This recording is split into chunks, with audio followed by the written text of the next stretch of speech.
నమస్తే, welcome to Suman TV. సాధారణంగా మోకాళ్ళలో నొప్పి వస్తుందని అంటే అందరికీ కూడా ఆర్థరైటిస్ ప్రాబ్లం వచ్చి ఉండొచ్చు, లేకపోతే కాల్షియం లోపం ఉండొచ్చు, లేకపోతే వైటమిన్ డి లోపం ఉండొచ్చు, ఇలానే ఆలోచిస్తూ ఉంటారు. కానీ వైటమిన్ బి 12 తో కూడా మోకాళ్ళ నొప్పులు వస్తాయనే విషయం మీకు తెలుసా? ఎస్, వైటమిన్ బి 12కి అసలు మోకాళ్ళ నొప్పులకి ఉన్నటువంటి సంబంధం ఏంటి? ఏ రకంగా ఎఫెక్ట్ అవుతుంది మన మోకాలు వైటమిన్ బి 12 డెఫిషియన్సీ ఉంటే? అండ్ దీనికి హోమియోపతిలో ఎలాంటి ట్రీట్మెంట్ మనకు అందుబాటులో ఉంది? వైటమిన్ బి 12 డెఫిషియన్సీ వల్ల మోకాళ్ళ నొప్పులు వస్తే దాని సిమ్టమ్స్ మనం ఎలా గుర్తించగలుగుతాం? ఈ విషయాలను అడిగి తెలుసుకుందాం. మనతో పాటు ఉన్నారు హోమియోపతిక్ డాక్టర్ చేతన్ రాజ్ గారు. Hello sir. Hello madam. Sir, vitamin B 12 ఇది ఉండేటప్పుడు సాధారణంగా ఉండేటువంటి లక్షణాలు ఏంటో మీరు చాలా వీడియోస్లో చెప్పారు.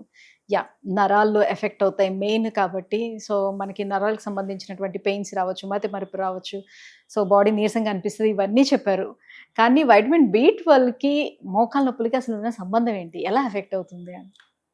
పాండిచ్చేరి ఉంది కదా, పాండిచ్చేరి నుంచి ఒకరు ఫోన్ చేసిండు. తమిళనాడులో తెలుగు మాట్లాడేటోళ్ళు చాలా మంది ఉంటారు. ఒక 3-4 years అయింది. నా వీడియో చూసి ఫోన్ చేసిండు. ఆ పేషెంట్ ఏమన్నారు తెలుసా మీకు?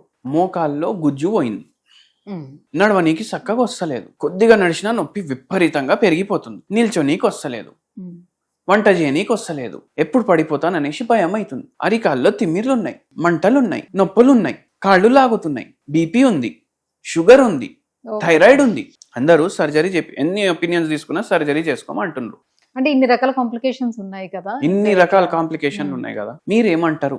తగ్గుతుందా? మీరు తగ్గుతుంది అని అంటే వస్తాను అనేసి అన్నారు. ఇప్పుడు పెళ్లి చూపులకి అబ్బాయి అమ్మాయి మాట్లాడుకుంటారు, చూసుకుంటారు, దాని తర్వాత డిసైడ్ అవుతుంది కదా పెళ్లి చేయాలన్నా వద్దా అనేసి. ఇట్లా ఫోటో చూసి ఎవరైనా పెళ్లి చేసుకుంటారా? చేసుకోరు కదా. అట్లనే ఏంది అంటే చూడకుండా, అన్ని ఇన్వెస్టిగేషన్స్ చూడకుండా, పేషెంట్ ని మొత్తం మనకు అర్థమైతే మనం మందులు ఇస్తే, మందులు కరెక్ట్ గా పనిచేస్తే మనకు ఏమైనా చెప్పనీకి వస్తుంది. అమ్మ మనం చూడకుండా ఏం చెప్పము అనేసి చెప్పినాం. లేదు మళ్ళీ రావాలనా లేదా? అరే మీ ఇష్టం అమ్మ. ఇట్లా మనకు పాయింట్ బ్లాంక్ మీద గన్ పెట్టి ఇట్లా చెప్తే మనం ఏం చెప్తాం? మీరు రండి, అయితే రండి, చూద్దాం, మనం బెస్ట్ ప్రయత్నం చేద్దాం. మీరు అష్యూరెన్స్ ఇస్తేనే వస్తానని అంటున్నారు వాళ్ళు. ఓకే, వచ్చిండు, అన్ని రిపోర్ట్లు తెచ్చిండు. ఇంత పెద్ద ఒక టెలిఫోన్ డైరెక్టరీలు ఉంటుండే మనం చిన్నప్పుడు, అట్లాంటిది తీసుకొని వచ్చిండు. అన్నీ చూస్తే బి 12 లోపు ఉంది, సిఆర్పి ఎక్కువ ఉంది, ఈఎస్ఆర్ ఎక్కువ ఉంది, మళ్ళా తర్వాత నర్వ్ కండక్షన్ టెస్ట్లో ప్రాబ్లంలు ఉన్నాయి. మీరు తగ్గియాలి, మీరేం చేస్తారు? మీరు తగ్గియాలి. అమ్మా ఆగండి జరా, ఫైల్ చూడనివ్వండి. చూస్తున్నాం. లాస్ట్కి నేను ఒకటి అడిగిన, మొత్తం టెక్స్ట్ బుక్లో ఉన్న అన్ని రోగాలు ఉన్నాయి కదా మీకు? ఇలానే అడిగారా? అవును. మళ్ళా అరే మీరు తగ్గియాలి డాక్టర్, ఎట్లయినా తగ్గియాలి అంటే. పేషెంట్ తోటి మాట్లాడేటప్పుడు ఎట్లా అనిపించిందంటే, మస్తు జాలీ పేషెంట్ ఉండే, ఇన్ని రోగాలు పెట్టుకొని కూడా మంచిగా నవ్వుకుంటా జరా మంచిగా మాట్లాడుతుంది. ఇప్పుడు ఇట్లాంటి వాళ్ళతో మనకు కూడా మాట్లాడాలనిపిస్తుంది కదా. అమ్మ జరా చూడనివ్వండి కదా, తగ్గియాలంటే జర్రా అర్థం చేసుకునివ్వండి, నాకు కూడా అర్థం కావాలి కదా. అయితే ఏంటంటే బి 12 లోపు ఉంది, ఏమవుతుంది?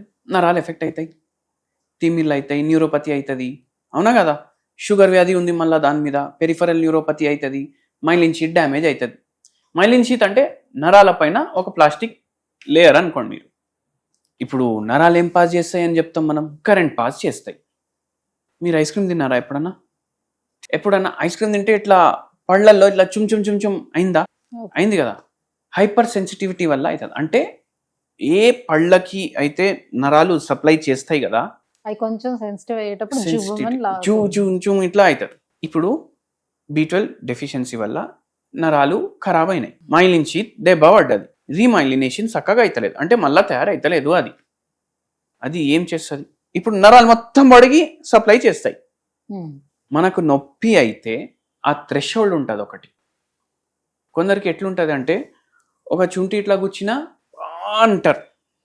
మళ్ళీ కొందరికి ఎట్లుంటుంది అంటే కత్తి తీసుకొని ఎవరైనా పొడి చేస్తే కూడా ఆయన ఇట్లానే ఉంటాడు.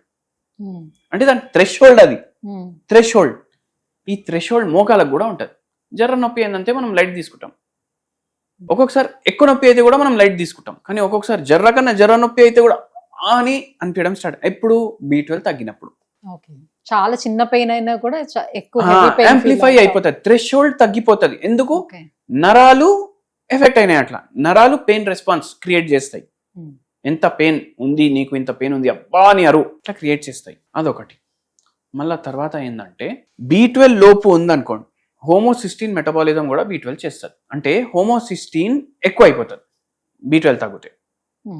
హోమోసిస్టీన్ ఎక్కువ అయితే ఏమవుతుంది, మనకు బాడీలో ఇన్ఫ్లమేషన్ పెరుగుతుంది, వాపు, మొత్తం బాడీ వాపు. మీరు అబ్జర్వ్ చేయండి, కొందరు ఏమంటారు, అరే సడన్ గా బరువు పెరగలేదు, నా బట్టలు నాకు టైట్ అవుతున్నాయి, వెయిట్ అలానే ఉన్నాను బట్ బట్టలు టైట్ అవుతున్నాయి. ఎక్కువ ఈ మధ్య ఐస్ క్రీమ్లు తిన్నారా, చాక్లెట్లు తిన్నారా, బయట ఫంక్షన్లకి దావత్లకి ఎక్కువ పోయినరా? అవును డాక్టర్ అంటారు. మొత్తం ఇన్ఫ్లమేటరీ ఫుడ్స్ తిన్నాం కదా, ఇన్ఫ్లమేషన్ పెరుగుతుంది. మనం చెప్పినాం, అమ్మ ఇంటికాడ వండుకోవాలి, ఇంటికాడ తినాలి. లేదు మా జాబ్కి వెళ్తే ప్రొఫెసర్ ఉండే మేడం, అక్కడ అప్పుడప్పుడు సమోసాలు తెప్పించుకుంటాం, టీచర్లు ఈ లెక్చరర్లు కలిసి చాయలు తెప్పించుకుంటాం, అమ్మ అవన్నీ బంద్ చేయాలి. అరే మళ్ళీ ఎట్లా, అరే ఇంటికాడకి వెళ్ళి టిఫిన్ డబ్బా పట్టుకొని పోతారు కదా. లేదు అంటే వేరే స్టాఫ్ ఉంటారు కదా పని చేసేటోళ్ళు, వాళ్ళకి ఇచ్చేస్తే వాళ్ళు కూడా ఖుషి అవుతారు. అమ్మ వాళ్ళకి సమోసా ఇవ్వండి, వాళ్ళు యంగ్ ఉన్నారు, వాళ్ళకి సమోసా ఇవ్వండి, మీరు డబ్బా తినండి. ఇంకోటి, రిఫైన్డ్ ఆయిల్ వాడొద్దు, గనుగ నూనె వాడాలి.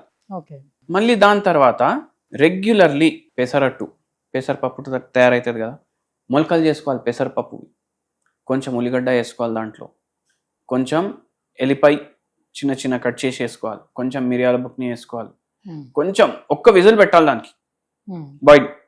మళ్ళీ నూనె వేసి మొత్తం డీప్ రోస్ట్ కాదు, బాయిల్ తినాలి. వారానికి 3-4 సార్లు. ఆవు నెయ్యి ఎక్కువ ఇంక్లూడ్ చేయాలి డైట్లో.